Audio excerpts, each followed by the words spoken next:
close towards the end of the webinar.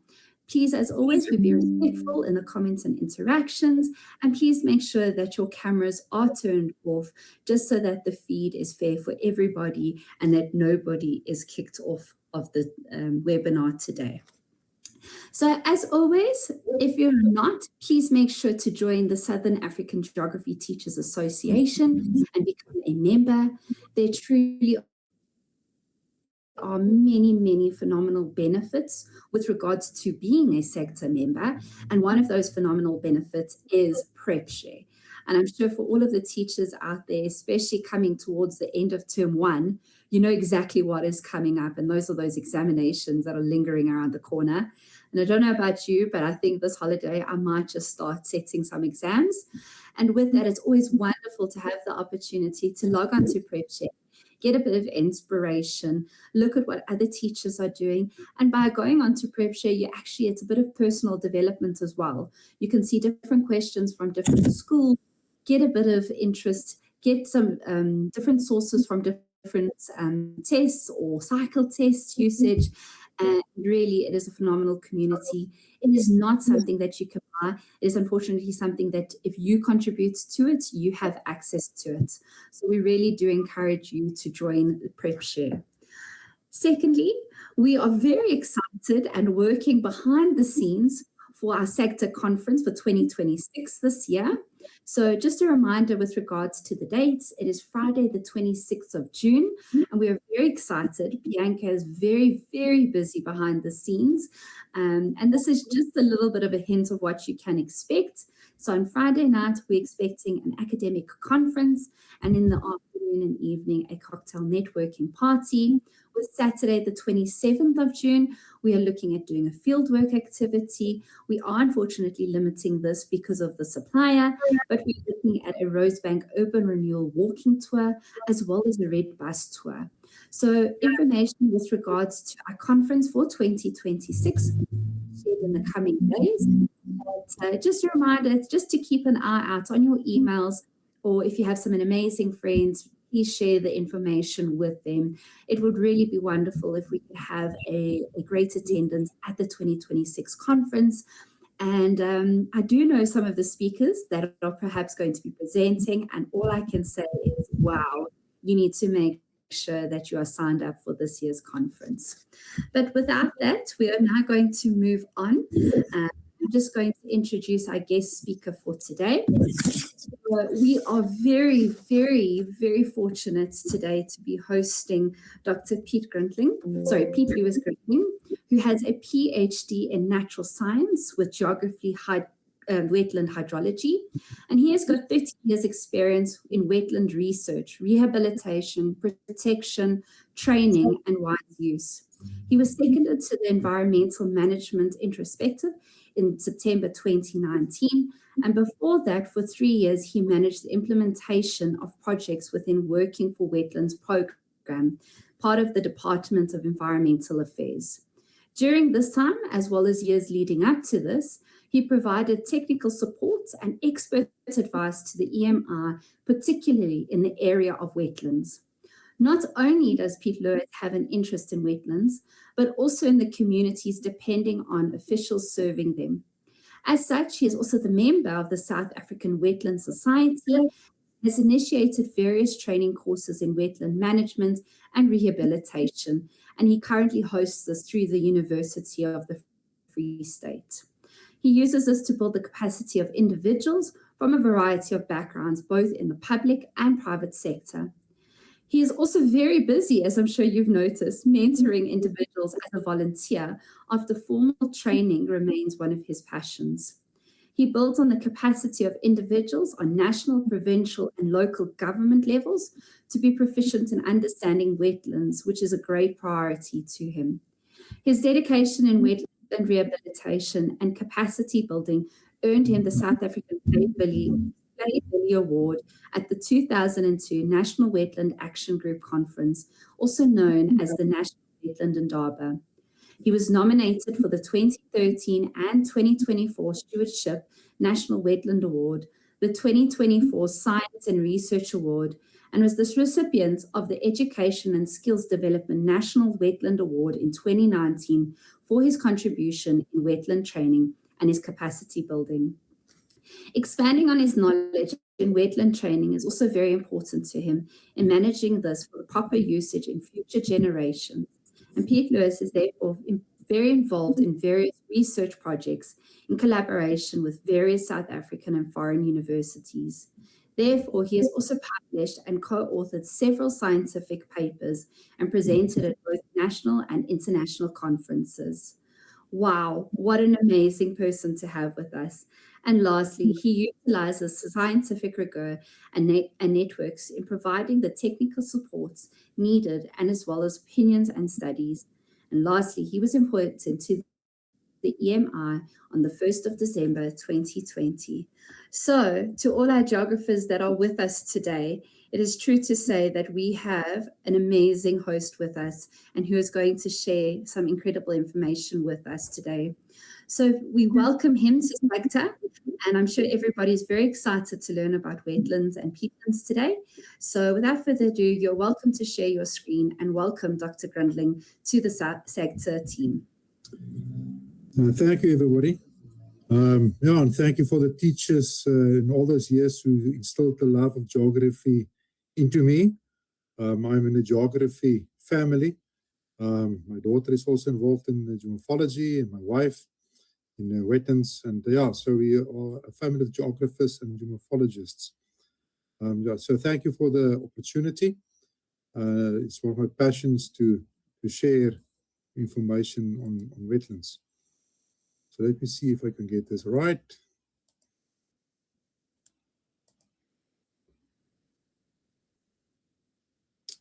Okay, so perfect. You can see your screen. Thank you. Okay, good. I must just hide all these other things, and so I can see where I go forward. So that's now my one problem. How do I get this thing to move on? Might be good in wetlands, but technology not so much. There should perhaps be an arrow at the bottom of your PowerPoint. At the bottom. Or else if you use your arrow keys. I've tried that. There we go. There we go. Okay. All right. So I know I thought those things.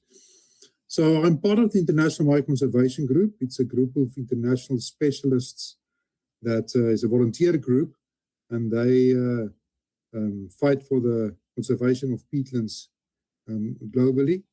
We talk about mires because mires are peatlands that is actively accumulating peatlands, of actively accumulating peat. But more about those definitions later. So according to the IMCG, 50% of wetlands are peatlands. That's about 5 to 6% of the Earth's of the Earth. And that amounts to about 50%. So 50% of all wetlands are globally are peatlands then. Mitch and Gosling also reckons it's about between 4 and 6% of the Earth land surface is wetland. And the Ramsar Global Review about 1 to 4.5%. And then the Millennium Eco System Assessment reckons only about 1%. So a decline actually in later studies. I must get this thing going again. The estimate for South Africa is that less than 3% of our land surface are wetland. If we look at the loss of wetlands, the Millennium Ecosystem Assessment of 2005 says that 50% of the area of certain wetlands have been lost during the 20th centuries. Junket et says that it's between 39% depending on the region. And Davidson in 2014 found about 75% of the wetlands extent has declined in the 20th century. So quite adverse problem. And we'll get to what's the impact on peatlands. So definitions: a peatland is a landscape area with a layer of peat at the surface but not necessarily accumulating peat. And peatlands are often defined as having a layer of peat in excess of 30 centimeters thickness. A mire, as I've said earlier, is a peatland which supports vegetation that actively accumulates peat. In the slide in front of you, this was part of a peatland in the Eastern Free State called Braamhoek, which is now partly submerged by the Ngula pump storage scheme of Eskom, providing hydroelectric energy to us. So peat, then, the material itself, the type of soil, is a sedimentarily accumulated material. In other words, it accumulates in situ. It doesn't grow. The vegetation on top of it grows, and that vegetation then dies off and forms vegetation. So it consists, in terms of definition, of at least 30% dry mass of dead organic material, and that amounts to about 20% carbon. Our working group in South Africa has adapted this definition more or less, so it follows the same. And then we've got also organic or peat soils, often referred to champagne soils, which contain 10 to 20% organic carbon. So peat, in essence, is the first stage of coal formation. Now, can you see my pointer or not? Yes, we can. So you can see here the vegetation forms the peat. What you need for peat to form is vegetation that is robust, or vegetation that inhibits the breakdown of organic material like swag and moss. In our part of the world, it's reeds that is very robust plant, and they form peat. You need the vegetation. Then you need stable water conditions. If the water fluctuates too much, the peat becomes dry and oxidized, becomes compost. You want a humidification process, and then you want the stable energy levels. So, because with high energy levels, you actually find that you flush out the peat out of the system. So low energy, stable water conditions, and the right vegetation. So over time, peat, if you apply heat and pressure, becomes lignite, and from there coal. So we can call it baby coal, in other words. There's this definition of peat, that the differentiation of peat versus fossil fuels starts with peat. It constitutes a fossil side product of decay. The importance of this statement is just that peat is not growing. It is accumulating, and therefore we cannot harvest it as a renewable resource. It is something that accumulates and forms over decades. Globally, about 1 to 2 millimeters a year. In South Africa, about 0.5 to 1 millimeters of peat accumulates every year, depending where you are in the country. So this is also part of peat. This fossilized human body was found in peatland in Europe. You can see there's the organic, there's the body, the peat body, and here's the material around it. So you can read a lot about these type of findings in especially Europe. As you can see, there's a rope around the neck. So it seems that most peat bodies found in mires or peatlands are where people that were executed. Other people don't want to stay in peatland.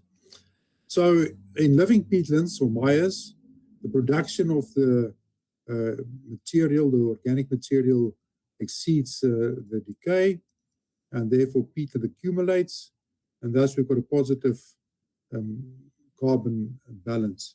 You can see here, this is sphagnum moss, and the sphagnum is the most common peat former globally, and there's the vegetation. Here it's dying off, and here it forms peat. You can see the water level there. And they've traced down the fiber of one of these sphagnum plants all the way down to 3 meters in some of the peatlands. Our peat is more fibrous, so there's a reed sedge peat. You can see here quite fibrous, with finer material, another fibrous peat here. A lot of our peat is actually much more fine than this, and I'll show a few slides of that. So our peat is mostly formed by sedges and reed, and not by sphagnum moss. Here you can see some of the layering that you find in the peat, and quite often the fine layers and the fibrous layers represent different climatic times, periods of drier and wetter periods, different growing conditions for the plants forming the peat. And so we identify in general, in depth, catotellum. This is the bottom layer of peat that is permanently below the water table. And then there's the acrotellum, which is the living part of the peatland. And it is made of loose material, creating large pore spaces that's periodically occupied by water. And this can move up and down.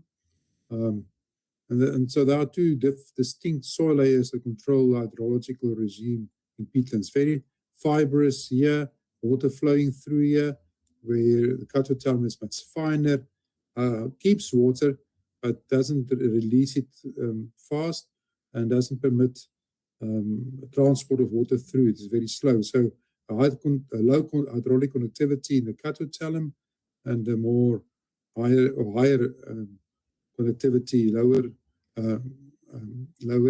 density of the peat here, and therefore water is being transported quite often through this part of the system. Okay, so there's just that acrotellum again, the coarse layer versus the finer layer in the catotellum. So peat accumulates as a result of water saturation. Natural peatlands are all wetlands.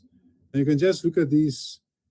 I cannot unfortunately read what's at the bottom of a screen because the tools are there. But these are all different types of peatlands in different parts of the world, mostly Europe. So peat accumulates during thousands of years, and they store concentrated carbon in thick layers. This is a 2-meter thick peat layer in the Malutis of Lesotho, where we get our water from in terms of the Katse dam pump storage scheme, water going to Gauteng. Here's an example of carbon peatlands storing peat, and that's carbon in Kyrgyzstan in the Russian republics. This delta in Russia. Just look at the different forms and shapes.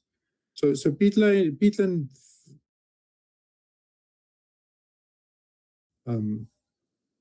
tropical forests. Peatlands are basically the largest terrestrial store of carbon globally, storing 30% of the world's terrestrial carbon. But when they dry out through drains and these things, they became sources of carbon and contribute to climatic change. In this slide, you can see there's a road. This level here on the building, this was the original level of the peat. So all of this peat was lost due to draining and oxidization of the peat. So you can lose quite a bit of systems. Peatlands have long been overlooked for what they contribute in terms of eco-services to us as humans, of which carbon sequestration is one of those. This is an example of the Matlabas peatland in the Marakele National Park. This park was declared for its landscape, for its mountains, and never did people realize there's actually a peatland occurring in this mountain that contributes to the importance of these mountains, the Waterberg Mountains, as water towers.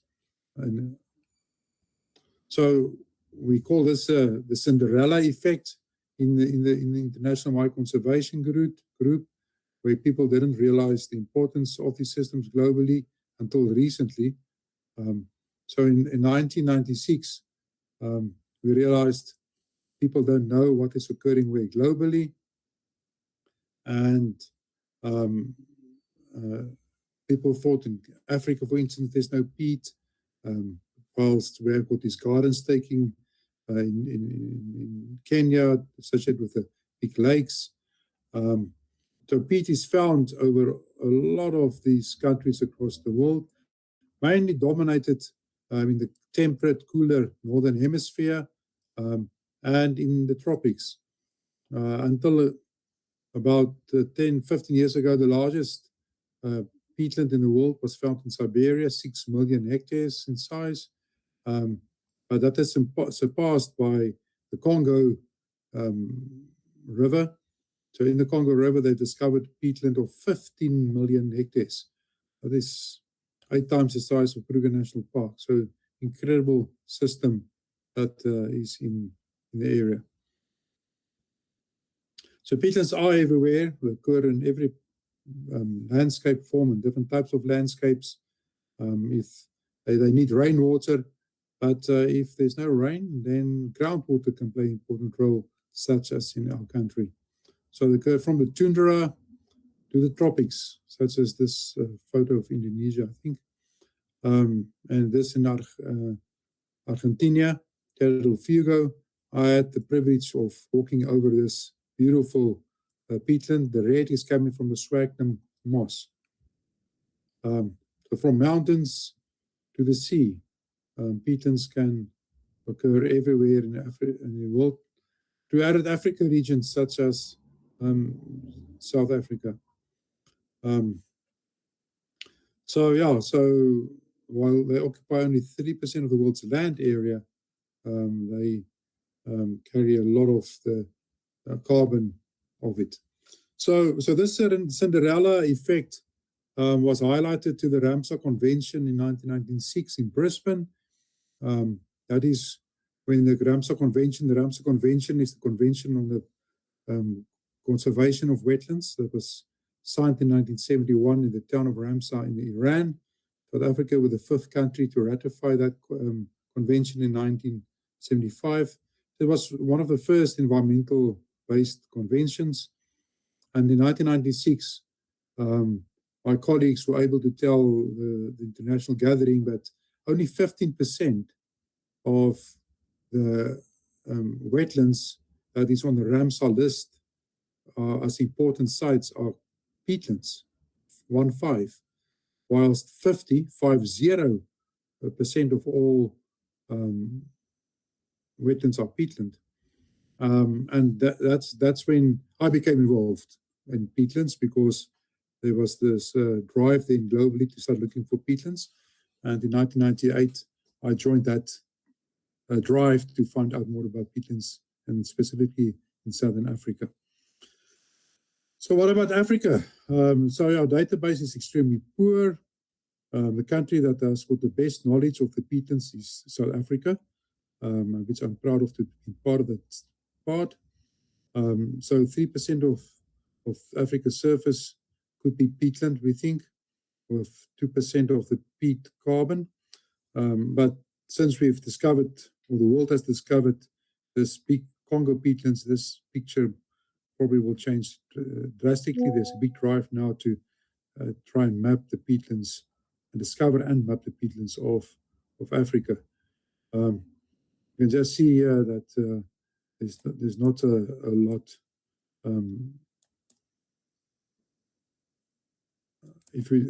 Not a lot known of them. So in this slide, we can note that our peatlands are degraded, much less than Europe, but still compared to America. And that is what we think, what we know.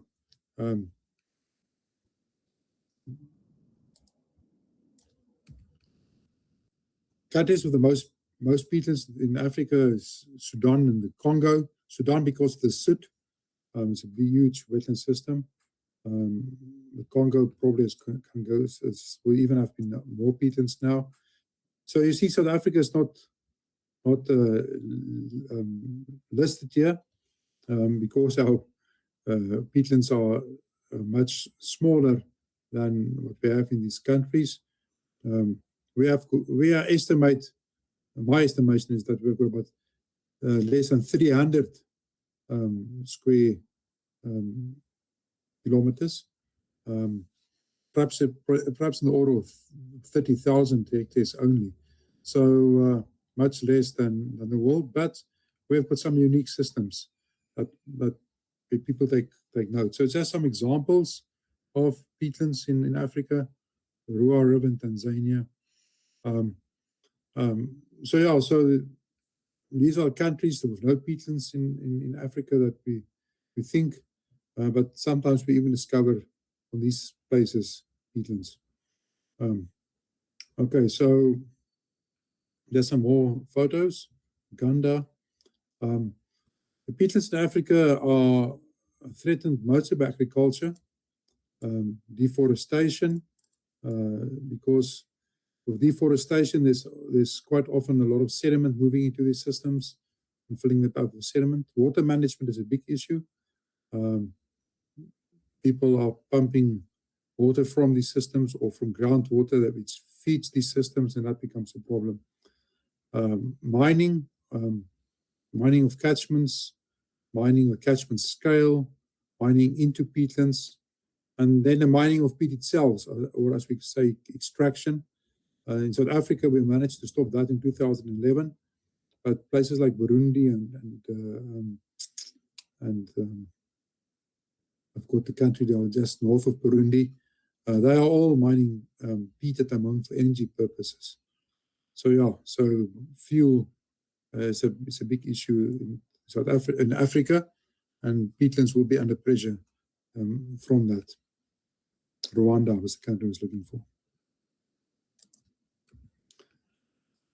Peatlands are important. The conservation and restoration of peatlands provides substantial emissions reduction potential.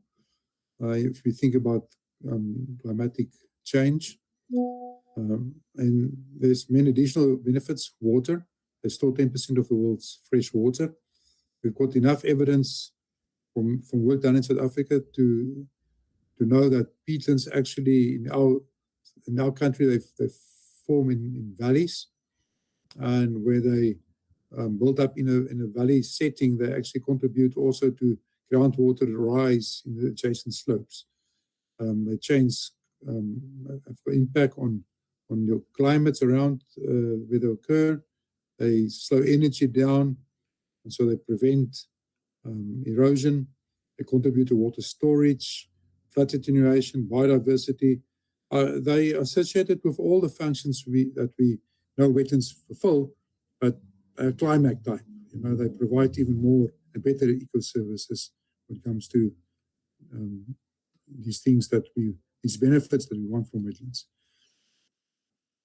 So, with the Cinderella effect, we wanted to know more. Where are peatlands in the world? Where they occur in Africa? And so, what about our own country? So, we need to know more in order to do more. And in South Africa, we know our peatlands are groundwater dependent. That's very important because if evapotranspiration exceeds precipitation, our climate is actually semi-arid, in some places arid. The average rainfall is just below 500, and the maximum potential evapotranspiration can go up to 1,300 millimeters. So there's a deficit. Unfortunately, nature and humans are already competing for this water, even in our own country. Just recently, we had the day zero approaching for the garden route towns and the Karoo towns, and what do? They start drilling for groundwater. Quite often, they go for the lowest spot in the landscape. That is where wetlands occur, and they go into the aquifers that feeds these wetlands and these peatlands. And so always this competition between man and nature. So 3% of South Africa's surface are wetland, and less than 10% of that are peatlands. So if you look at this map, This is the red dots are where peatlands have been confirmed. So quite a huge number in the eastern wetter part of the country, and then also in the southern wetter part of the country.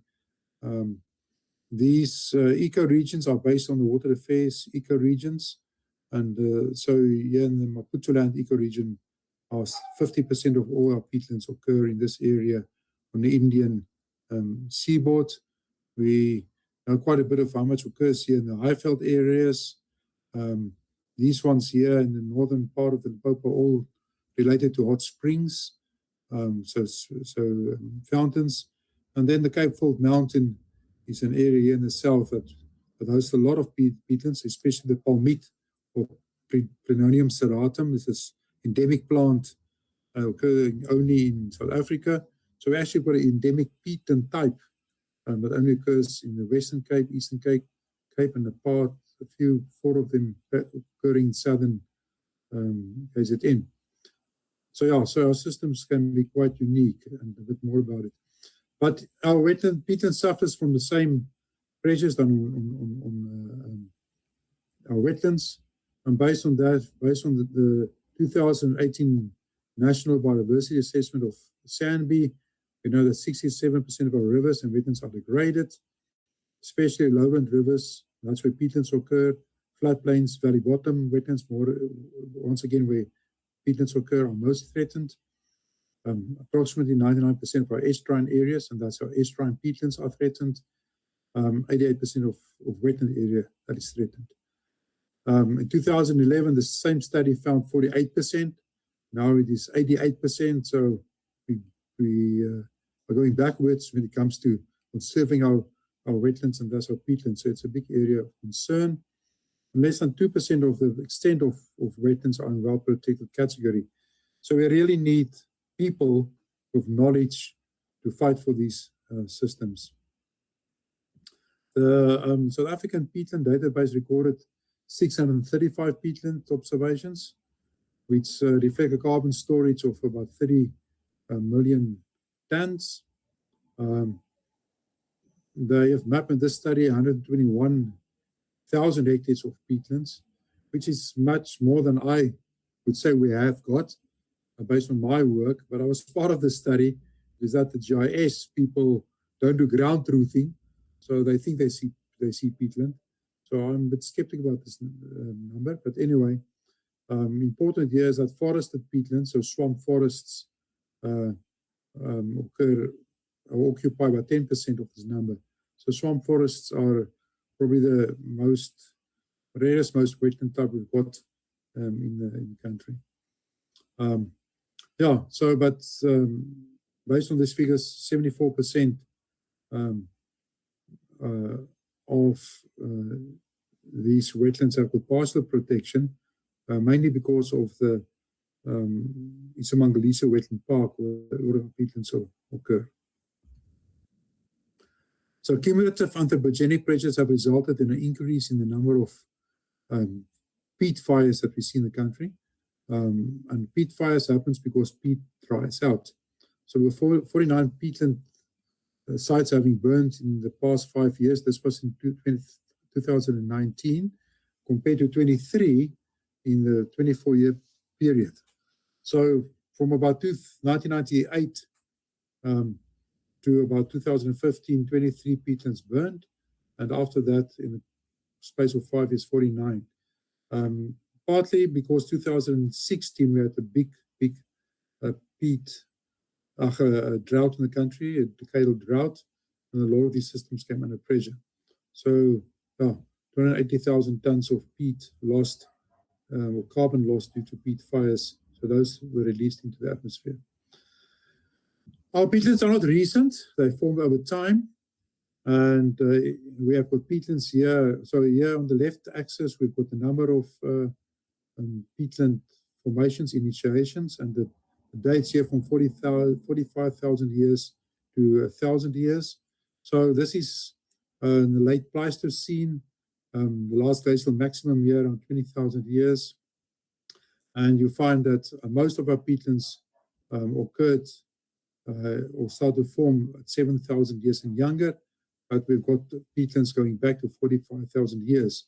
That's quite unique in a world sense. We've quite a big group of systems here from 20,000 years to 7,000, just indicating that our subcontinent is quite stable in terms of its climatic variations. So this is just the distribution of the peat and the dates. And so you can see here 1, 2 of the coast, and 3. So 1 is Mfabeni peatland in Mangalisu, 2 is Pondinford near Mtunzini, and 3 is Wonderkrater near Nylstroom. So these are the older peatlands, and then it's a host of systems that is 20,000 years and younger, and they're all located here in the interior mostly. And then likewise with 11,000 to 6,000 years. And then the younger ones all occurred, a huge amount of them occur here, the recent ones in Maputoland, Isimangalisu, and the Cape Fold Mountains, and some here in the northern parts of the country, in the Waterberg areas. So we might not have a lot, but we have systems that's quite unique and go back into a lot of old age. So Mfabeni Meyer is one of those. I had the privilege of discovering this system, and this is South Africa's second thickest peatland. It's about 11.8 meters of peat. It is 45,000 years old, dated by myself. The other work has dated it at 49,000 years. It's probably the oldest active peatland system in the world. So there is that statistics for 8,000 years, sorry. It's about 1,500 hectares in extent. It's a beautiful, beautiful place. It's got this sedge vegetation on the one part, and the central and eastern part, and the west got swamp forest. So really special place. And there's just a slide of the dunes around it. They were very sandy. We've got sand layers in the peat itself, indicating the transition between the Holocene and the Pleistocene. So at the Ice Age, when things were drier, peat can be very fibrous here on the left, but also quite fine because of the humidification rate over this millennia. But some of the peat are quite fibrous, beautiful peat, holds a lot of water, and quite special. Here you can see actually some sand trapped in this part of the peat. So there's 2 layers here, the finer peat and the probably older and the younger peat, more coarser. Example of another peatlands we have got is the Onrus Estuary.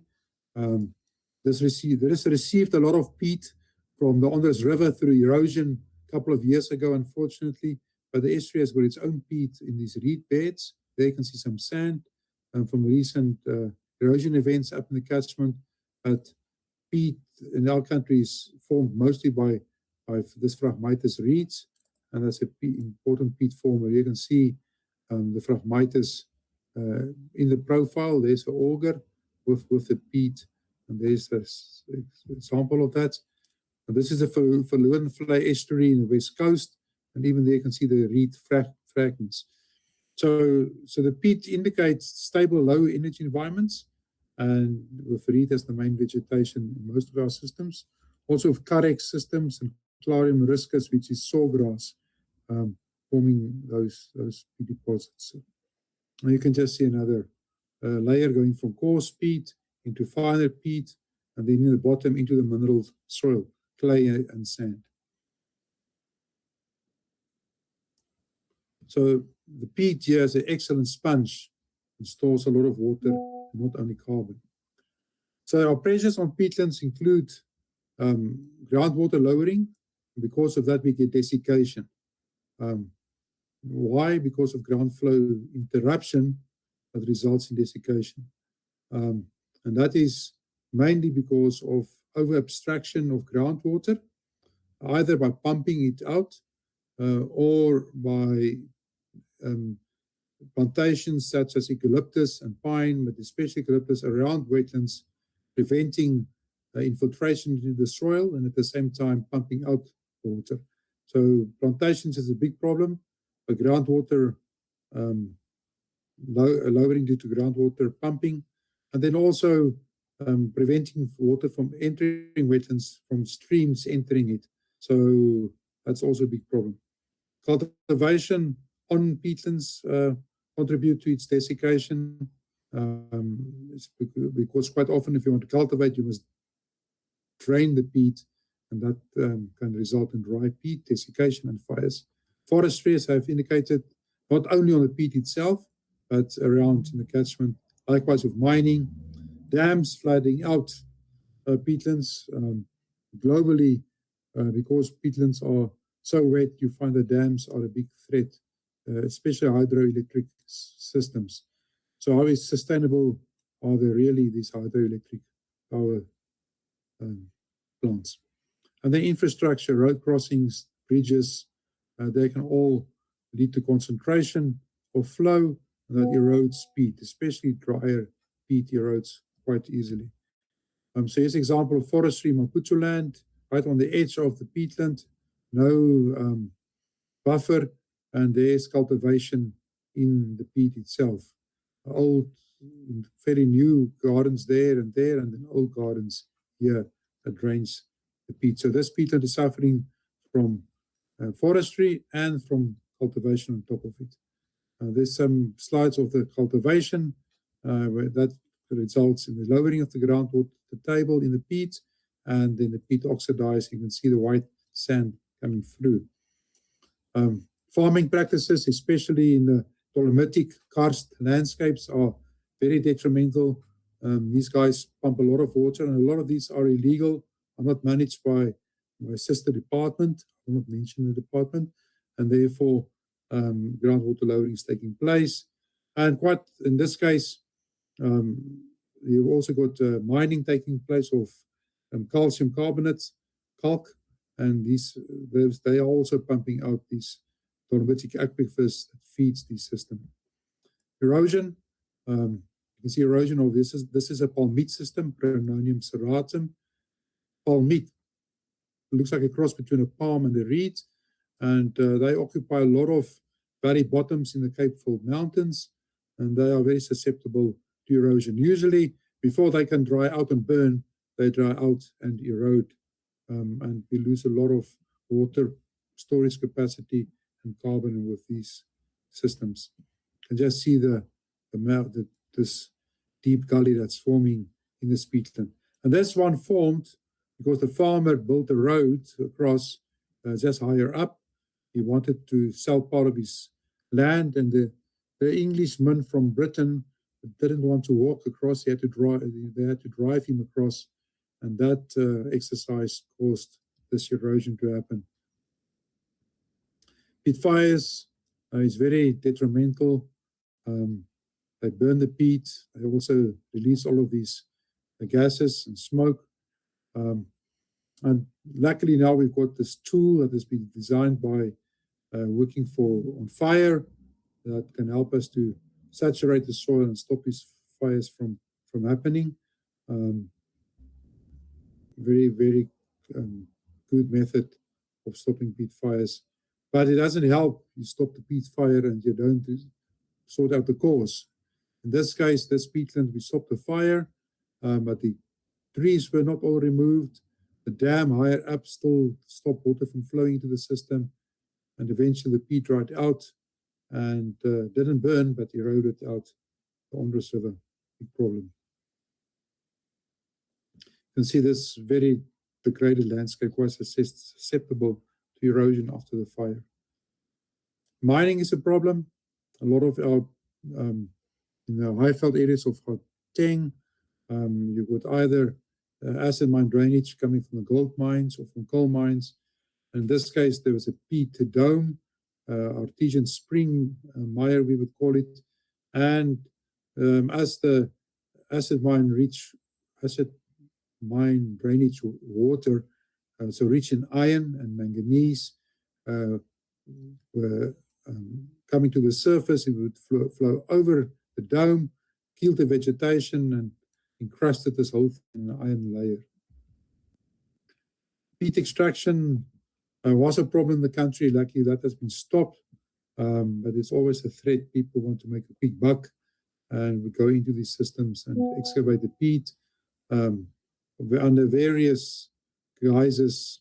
They want to create open water or they want to create a channel, but they actually sells off the peat to the potting industry. And damming, always a threat. This is the Ngula Dam at Bramhoek. This was a beautiful, beautiful system. 6 meters of peat, 11,000 years old. This area was a cave that hosted a lot of Bushman murals and artifacts of the Anglo-Boer War. And yeah, our hunger for electricity resulted in a wall being built here. You can see there, and this whole area was flooded. And infrastructure creating these water cannons. All of these pipes are concentrating flow, and that accelerates the flow of water, and that means a lot of energy, and peatlands are low energy environment, creating havoc. Okay, so systems can collapse over time, but what are the real problem? This is a map of the drought period in South Africa during 2016. So these red areas are areas that's extremely dry. And here in the east, you can see there are peat fires. The blue stars are associated with those fires in 2016. But here, where it's not so dry, also peat fires. Just another slide of it. So in essence, the drought periods have got a big impact on systems, but they have survived these drought periods in the past for 7,000 years, and for Beni for 45,000 years. So why do why do we have these peat fires? And they're mainly happening because of degradation. Here you can see comparison with rainfall and peat fires, and some of these are actually occurring in very wet years. So there are external fire times. Only here in 2016 that you have a lot of fires here in Maputo land. But why do we have peat fires in wetter periods? Just likewise, peat fires in wet times and peat fires in dry times. So if you look at the case study of Molopua and Wasipan, I say I have to move on with time. You find that these systems are dry and they can really lose them. They can dry out, and then this is what remains. That is desiccated peat, and this is the ash. And over time, the plantations have contributed to this drying out and burning, not only drought, from water to ash. And here is an example of the same system, people planting blue gum trees right across these systems, and that contributes to the drying out of the systems. Okay. Molopua, here we've got this whole system is burning. You see there's a jetty, it means there was water up to that level.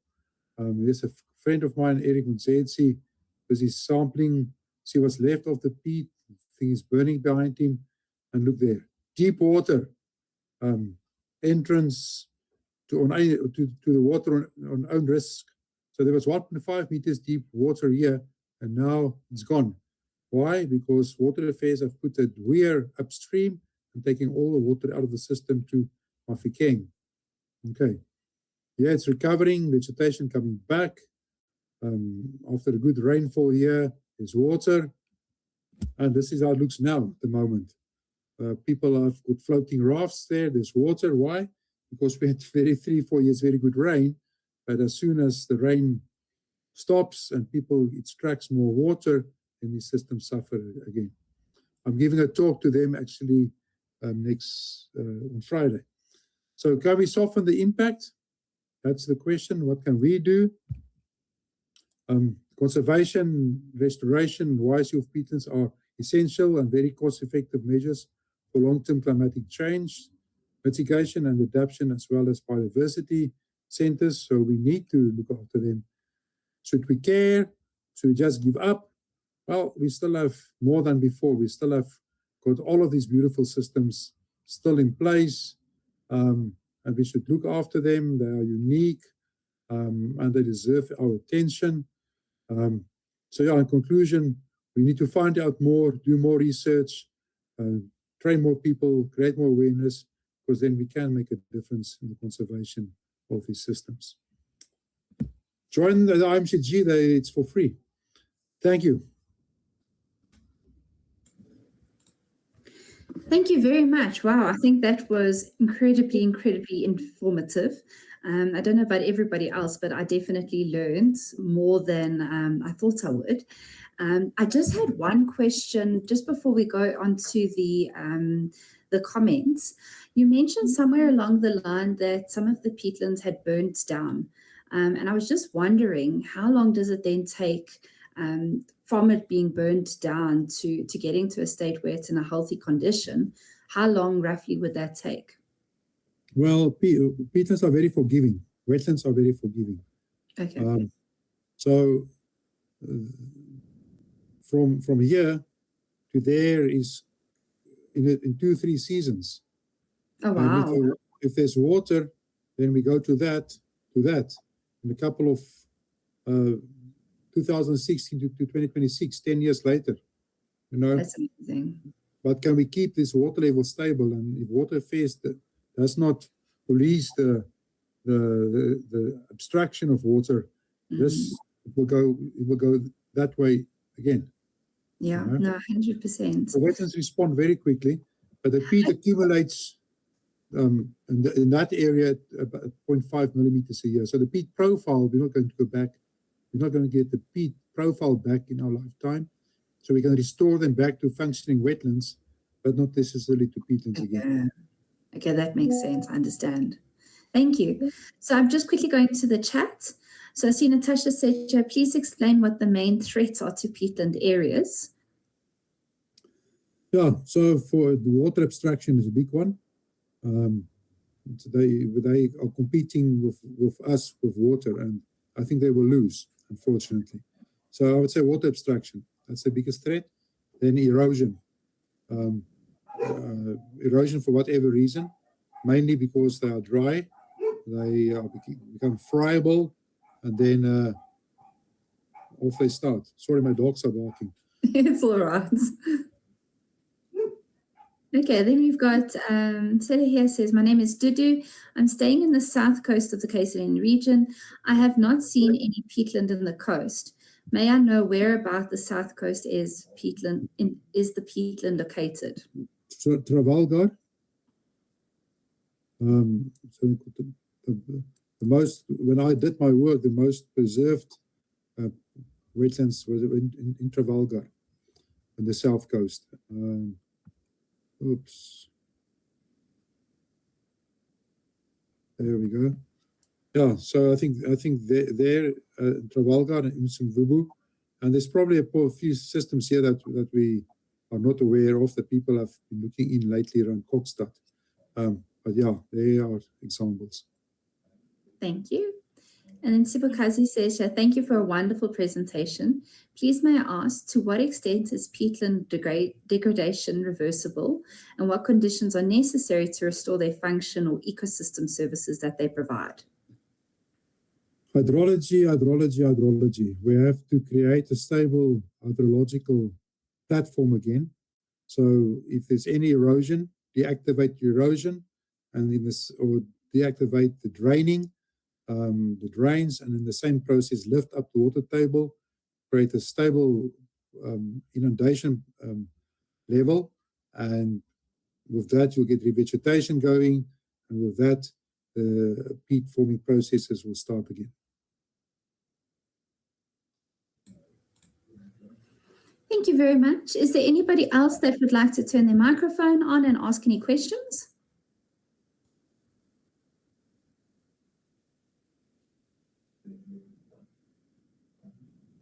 Okay, I think we're going to end there for today. But just from the Southern African Geography Teachers Association, Dr. Grundling, we'd just like to say thank you very much for your time, your effort, and all the information that you've shared with us today.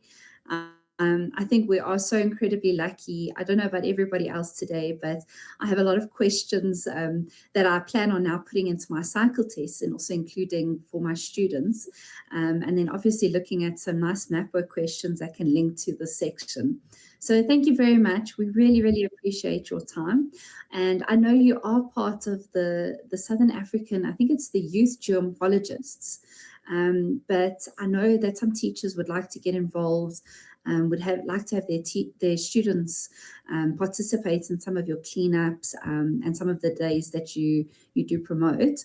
So we will definitely reach out, and thank you very much, and thank you to everybody for joining us today. Pleasure. Thank you very much. And use the presentation as you feel free to do, please. Perfect. I will definitely let them know. Thank you. Have a lovely day, sir. Thank you to everybody for joining.